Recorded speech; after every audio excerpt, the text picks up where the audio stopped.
That libraries are such a vital part of a city's life, why should extra funds be asked from the citizens to support an adequate downtown library?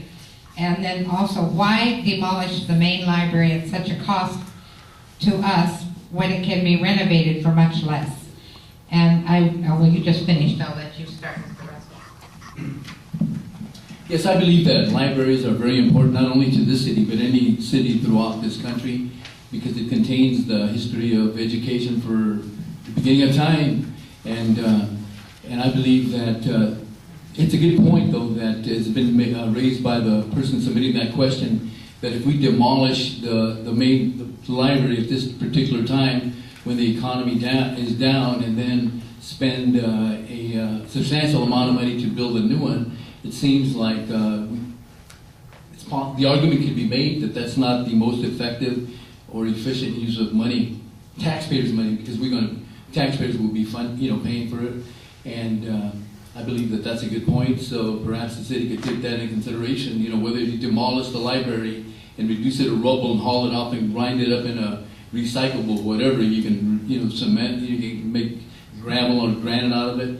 But I really believe that the city should be very careful about going that way and making waste of money and resources. Is it possible for me to hear both questions again? Well, one question, well, like I do. Okay, one question essentially is asking, since the library, should there have to be extra funds to support the library?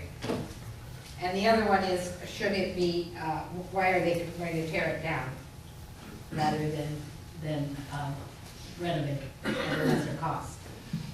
I think the best way for me to answer this question is to say that I am not a construction engineer, and I'm not a civil engineer, and I'm not a design engineer.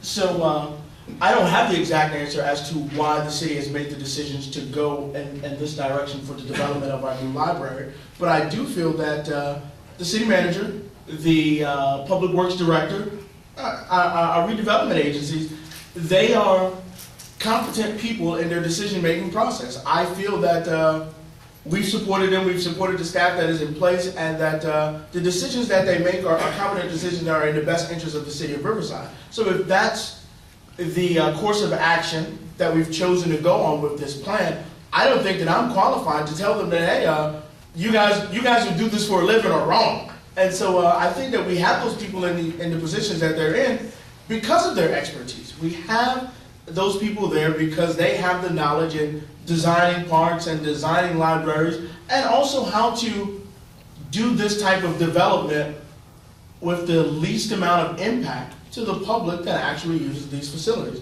And so I will always go with their judgment in regards to these situations.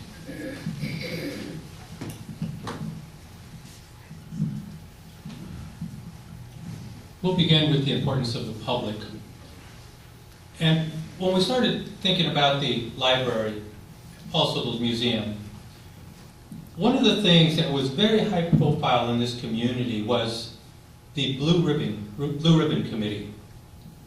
The Blue Ribbon Committee was a group of residents that met several times throughout several months. And these are individuals that are either part of the foundation, active community people, part of the board, and anyone that was interested could come either listen in and participate in the Blue Ribbon Committee. And this Blue Ribbon Committee came up with the final idea and brought it forth to the council. They had an option of refurbishing the old one. They had an option of knocking down the old one. They had an option of combining the two, combining both the museum and the library.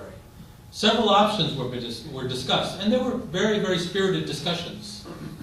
But they came to the council and said, we would like a new library.